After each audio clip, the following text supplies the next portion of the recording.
안철수, 유승민 두 대표는 통합개혁신당을 만들겠다고 선언했습니다. 한국 정치의 새로운 역사를 쓰겠습니다. 통합개혁신당을 만들겠습니다. 촛불혁명을 거부하는 반역이고 평화개혁 세력과 대결하려는 반민주적 시도입니다.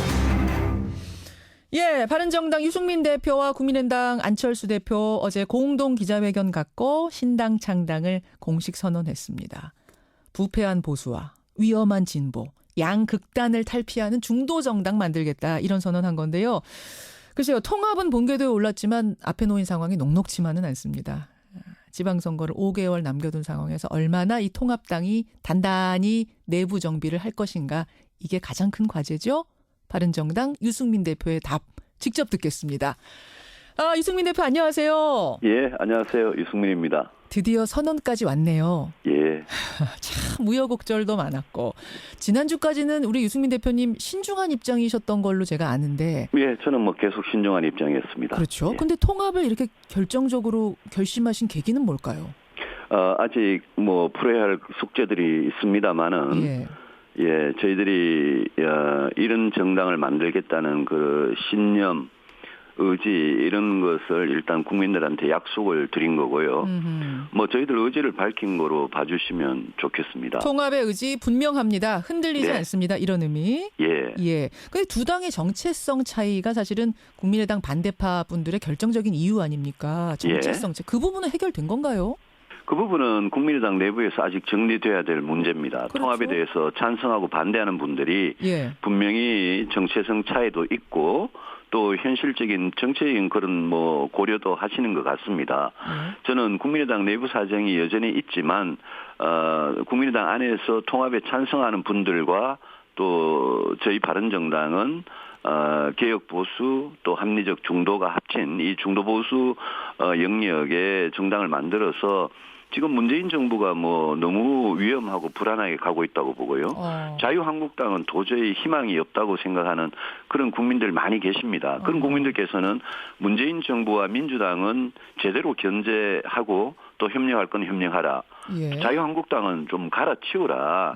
저는 그런 명령을 내린다고 생각하고 그분들이 기대에 보수하는 부응하는 그런 이 대한 야당이라 그럴까요? 그런 정당을 만드는 게 저희들 목표입니다. 양극단, 아까 부패한 보수와 위험한 진보란 표현 쓰셨어요. 네. 그 두 가지를 다 위험하게 생각하는 반대하는 분들이 선택할 만한 정당, 대한정당이 되겠다는 말씀까지는 이해가 되는데 문제는 그 두 당이 지금까지 안보에 대한 입장이라든지 이런 정체성 차이가 분명히 있지 않았습니까? 이게 극복이 됐느냐? 그걸 질문드리는 거예요. 안보에 대한 입장은 국민의당 안에서 스펙트럼이 넓은데요. 안보에 대한 입장이 저희들 바른정당이 추구하는 그런 안보와 같이 생각하는 그런 분들도 국민의당 안에 많습니다.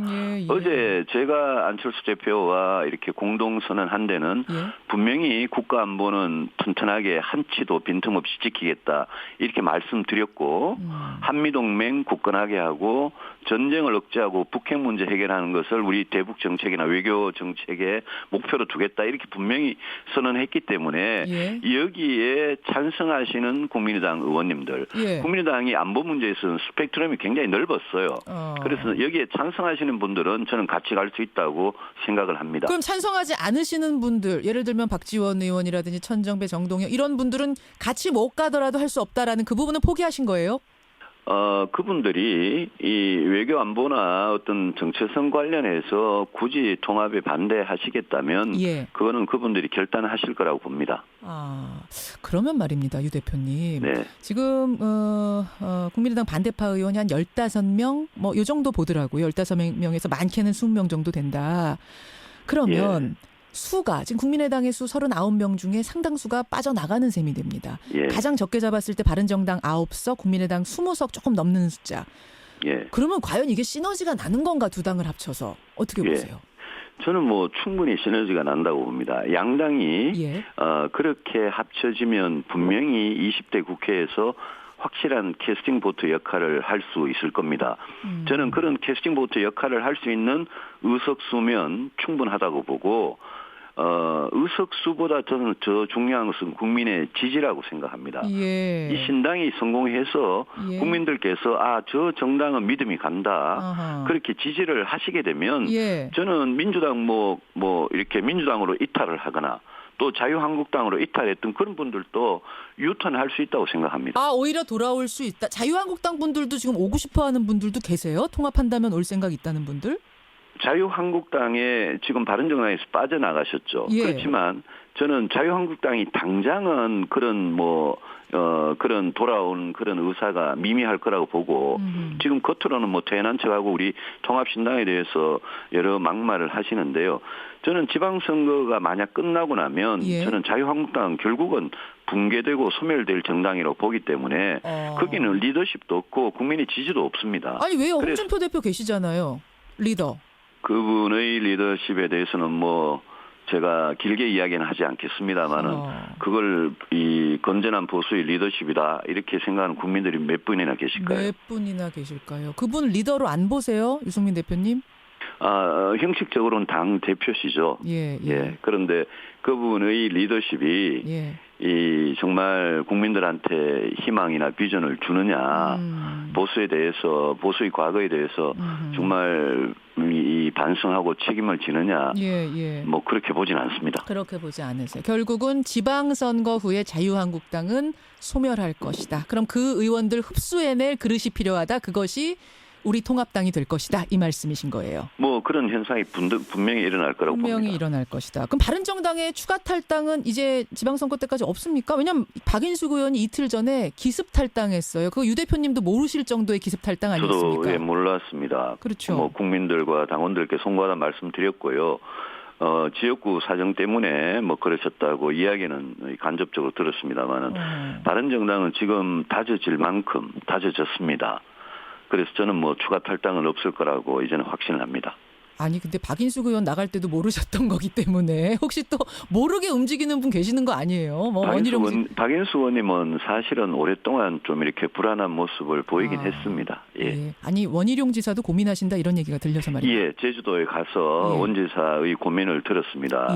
원 지사께서 자유한국당으로 가고 싶은 마음은 전혀 없습니다. 그런데 이제 이 지방선거에서 민주당 후보를 상대로 1대1 구도가 될 수 있느냐, 또 본인이 지방선거를 떠나서 앞으로 어떤 정치를 할 거냐 굉장히 깊이 고민하시는 거를 직접 대화를 통해서 확인했습니다. 저는 바른정당에 남아서 이 통합신당으로 같이 가기를 당연히 바랍니다. 답은 못 들으셨어요? 확실한 답은 못 들었습니다. 확실한 답은 못 들으셨어요. 거기 좀 불안하네요, 그러면. 고민을 하고 계시니까 그런 측면이 있죠. 알겠습니다. 원지사 그런 상태. 국민의당 같은 경우에는 비례대표 제명 문제가 남습니다. 이상돈 의원 같은 분. 출당을 반대파시죠. 통합 반대파. 출당을 시켜줘야 의원직이 유지되기 때문에 출당 좀 시켜달라 이러는 건데 안철수 대표는 출당시킬 마음이 없다는 입장. 유승민 의원은 어떻게 생각하십니까? 저희들이 바른정당 만들 때 이제 자유한국당이 지금 김현아 의원이라고 계시는데요. 계시죠? 비례대표시죠.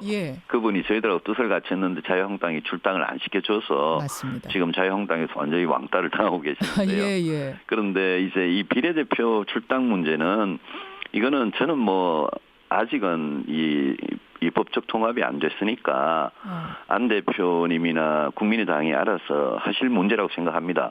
그런데 만약 이제 국민의당 안에서 통합 찬성파, 반대파 이렇게 나뉘어져 있는데 이 두 그룹이 정치적인 어떤 합의, 정치적인 해결을 할 수 있느냐 거기에 달린 문제라고 봅니다. 이른바 합의이혼이라고 얘기들을 하더라고요. 달린 문제인데 거기서 이제 지금 안 대표는 하여튼 나는 합의이혼할 생각 없다. 제명시켜줄 생각 없다. 이 상태로 통합이 돼버리면 통합 작업이 이루어지고 나면 유 대표도 한 당이시기 때문에 그 부분 결정하셔야 되거든요. 개인적인 소신은 어느 쪽이세요? 저는 정치인은 뭐 정치적인 의사를 존중하는 게 맞다고 보고요. 억지로 이렇게 한 집에 있어도 뭐 지역구 국회의원들 같은 경우에는 언제든지 본인 의사에 따라서 예. 뭐 탈당이나 어떤 다른 당으로 그렇죠. 입당하거나 이런 게 가능한 거 아니겠습니까? 예, 예. 그래서 저는 같은 당을 하면 어떤 뜻과 가치, 우리가 어떤 세상 만들 거냐, 어떤 정치할 거냐 이런 데 대해서 예. 뜻을 이렇게 같이 하는 분들이 똘똘 뭉치는 게 그 정당의 힘이라고 생각합니다. 김연아 의원 같은 경우를 보셨기 때문에 지금 이런 얘기를 하시는 거군요. 보내주는 그렇습니다. 게 맞다. 예. 알겠습니다. 국민의당과 통합 후에 다른 통합이 더 이어질 가능성이 있습니까? 아까 뭐 자유한국당 소멸 얘기는 하셨습니다만 소멸되기 전에라도 자유한국당과 함께할 가능성이 있습니까? 지방선거 전에는 저는 없다고 봅니다. 그런데 지방선거 이후에 저는 이 중도 보수 이 정치권에서 네. 더 큰 변화가 있을 수도 있다 이렇게 생각합니다.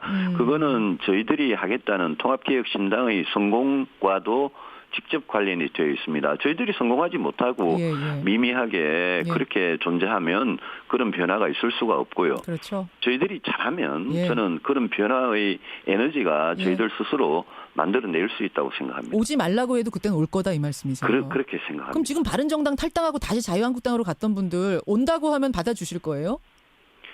그거는 뭐 그분들만 대상으로 제가 지금 드리는 말씀이 아니고 자유한국당이 118석입니다, 지금. 예. 그 118석의 의석수는 정말 많은 의석입니다. 그렇죠. 그런데 의석수에 비해서 내부의 어떤 결집 또 국민의 지지 이런 건 너무나 약한 상태고 언제든지 깨어질 수 있는 상태이기 때문에 예. 저희들이 잘해서 자유한국당을 갈아치우는 그런 에너지가 된다면 저는 자유한국당 붕괴는 시간 문제라고 생각합니다. 근데 자유한국당 분들하고 국민의당과도 접점이 있습니까? 국민의당 내에서는 지지자들 반발이 좀 있을 것 같은데요. 그 부분은 분명히 저희들 신당의 어떤 정체성 이 부분이 개혁적 보수와 예. 합리적인 중도를 합치는 중도 보수 정당이다라고 했기 때문에 저는 이 그릇이 앞으로 굉장히 크게 쓰일 수 있다. 커질 수 있다. 예, 그렇게 100석 뭐 이렇게 목표하세요. 지금 뭐 시작은 미미합니다만. 지금 지방선거 때까지는 지금 통합신당으로 총력을 다하고 예. 일단 국민의 어떤 중간평가 같은 걸 받고요. 예. 그 결과에 대해서는 뭐 당연히 뭐 책임질 사람 당연히 책임질 거고 그 이후에 대해서는 저희들 정말 의지를 가지고 뭐 정당이라는 게 지방선거 하나만 보고 지금 하는 건 아니죠. 그렇죠. 그 이후에 총선 또 더 나아가서 대선 길게 보고 저희들이 일관되게 노력한다면 저는 분명히 좋은 결과 가질 수 있을 거라고 봅니다. 알겠습니다. 책임 얘기 지금 하셨어요. 지방선거 책임. 네. 어제 기자회견에서 통합 후에 유승민 대표는 어떻게 하실 겁니까? 안철수 대표는 백의종군한다고 했는데 이거 질문 나왔을 때 책임을 다하겠다는 뜻에서 난 백의종군 얘기할 생각은 없다. 그러셨어요. 네. 예. 이 얘기는 그럼 6월 지방선거까지 내가 책임지겠다. 대표로서 끌고 가겠다. 이 의미로 해석하면 됩니까? 제가 지금 바른정당의 대표로서 교육보수를 대표해서 통합에 임하고 있고요. 안철수 대표께서 국민의당 대표로서 합리적 중도를 대표해서 지금 임하고 계십니다. 저희들 이 지금 통합 노력의 대표입니다.